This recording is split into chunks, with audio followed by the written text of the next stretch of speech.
Bienvenidos a este nuevo bloque de Poder y Dinero. Julián, como te había dicho, te dejé una pregunta planteada. ¿Cuál es tu visión al respecto?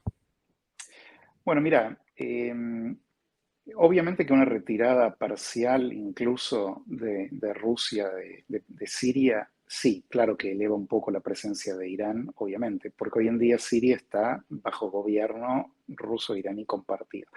Ahora, la retirada de Rusia es relativa. Rusia históricamente estuvo en Siria, es prácticamente la única base naval que tiene en Tartus, fuera de toda la órbita postsoviética desde el fin de la Guerra Fría. Entonces, no es la única, pero en Medio Oriente definitivamente es la única. Y esto de alguna manera explica que va a estar minimizando un poco la presencia mientras dure la guerra de Ucrania, pero no se va a ir de Rusia. Tienen lazos históricos de décadas, Damasco y Moscú.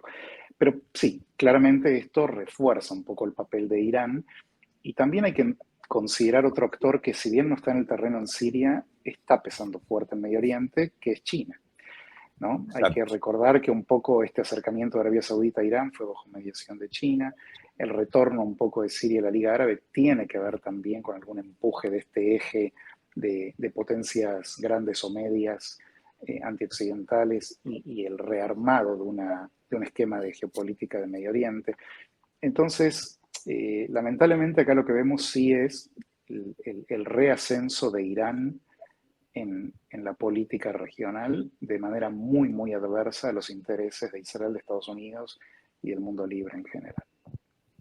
Julián, vos que sos un lector, una persona que sigue atentamente los medios de prensa, los debates académicos, políticos de Israel, ¿cómo ves a hoy el famoso tema, ya infinito tema de la posible reacción de Israel al avance del programa nuclear? Creo que el programa nuclear iraní está ya en estado operativo para desarrollar uranio al más del 90%, se habla de días, se habla de semanas, o sea, ya tiene la capacidad tecnológica de producir uranio en grado militar, o sea, para nuestra audiencia un uranio superior al 90% de enriquecimiento. Hay un debate sobre si lo que llamamos weaponizar, transformar eso en una cabeza nuclear operativa. Misiles Irán tiene operativos de hace muchos años.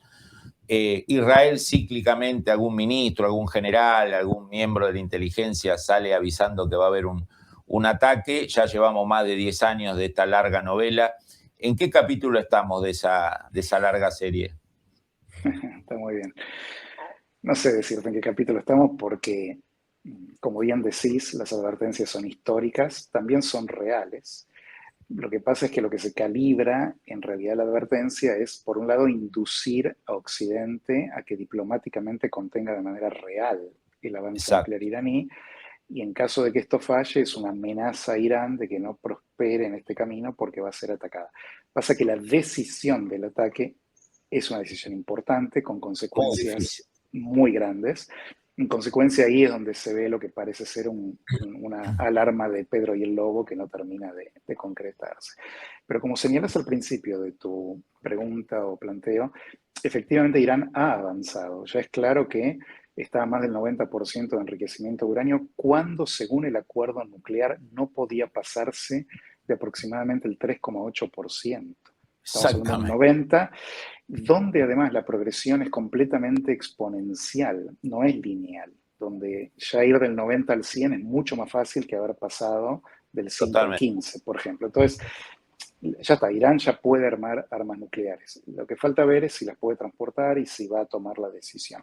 Lo que me queda, digamos, no me queda la menor duda a mí en este sentido igualmente es que Israel actuaría de manera unilateral con prescindencia de Estados Unidos, especialmente de esta administración en la Casa Blanca, pues no va a poner en riesgo su existencia frente a un Irán nuclear que, hay que recordar, es una teocracia fundamentalista que por más de 40 años viene reprimiendo a su pueblo, promoviendo terrorismo internacional, que llegó a la Argentina con sus tentáculos, y que es una dictadura absolutamente delirante, que niega el holocausto, que ejecuta homosexuales públicamente ahorcándolos en grúas y que quiere destruir al Estado de Israel. Entonces, Israel entiende muy bien quién es el régimen que gobierna Irán, hace las advertencias que puede o debe a nivel diplomático, hace su guerra clandestina para socavar este progreso, pero llegado el punto va a actuar. vos me preguntás en qué capítulo estamos, no lo sé. Pero tiene capacidad de algo así, porque Irán es un bocado que no es tan fácil de tragar, ¿no es cierto? Es realmente, digamos, un adversario formidable, ¿no? Es un adversario formidable. Es un país muy grande también, ¿no?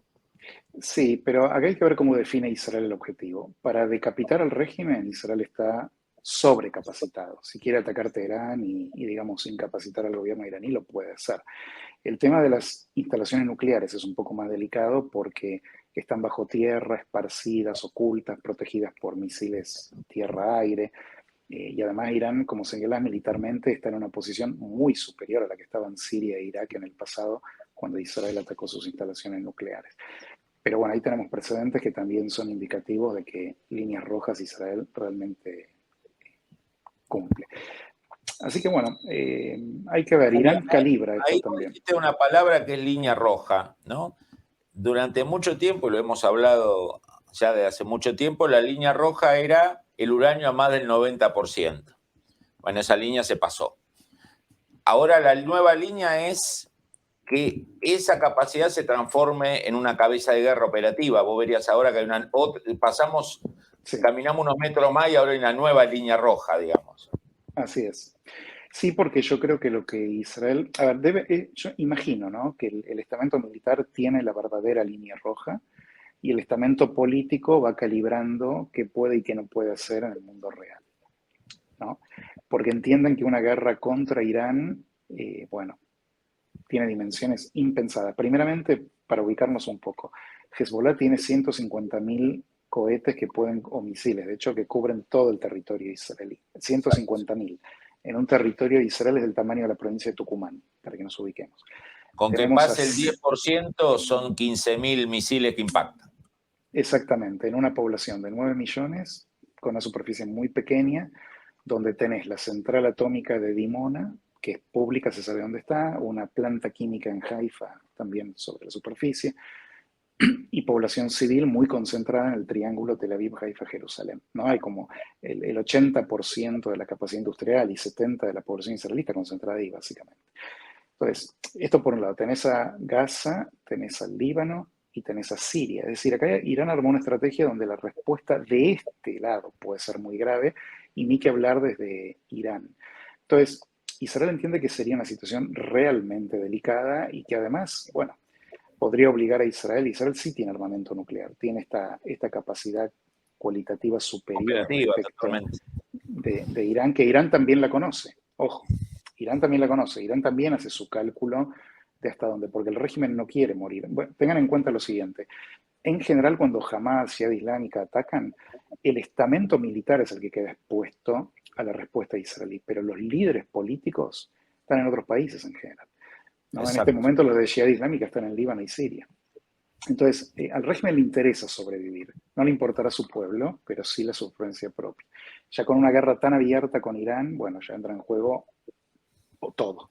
Entonces, me parece que ahí también hay un cálculo desde el lado iraní. Pero sí, es verdad lo que decís. Por supuesto que hay líneas rojas que se están corriendo. Esto hace perder credibilidad a las declaraciones de Israel, pero yo sí creo que llegada a la situación extrema, actúa.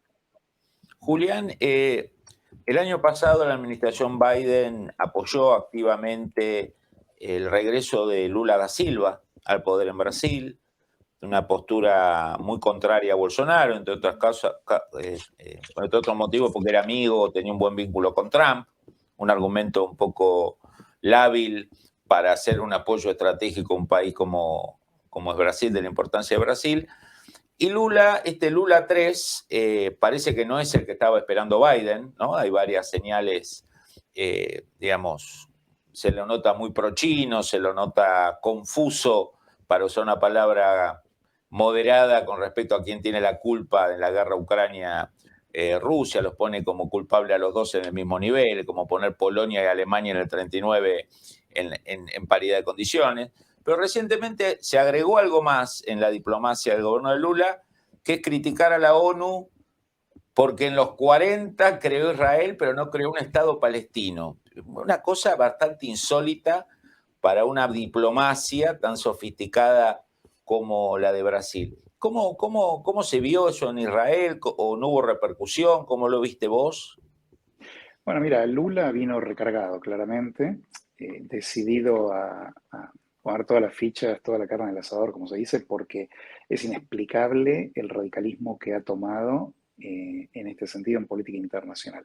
Hay que reconocerle que su primer viaje fue a Estados Unidos, es cierto, antes que a China, ¿no? Pero empezó a recibir desde entonces al canciller de Rusia, que solamente visitó Cuba, Nicaragua, Brasil y uno más que no me acuerdo, pero que era y Venezuela. O sea que emparentó a Brasil con lo más radical El eje del mal. con el eje del mal latinoamericano, digamos. Y todas sus declaraciones fueron inconcebibles, como bien señalás. Este tema de plantear que Rusia y Ucrania comparten responsabilidad, que hay culpa europea, que la ONU ahora primero con lo de la ONU, Israel y Palestina está equivocado, porque históricamente Es falso, las Naciones claro. Unidas ofreció la creación de un Estado palestino y o sea, un Estado árabe y uno judío, fueron los términos exactos, que sería el Estado palestino y el Estado israelí.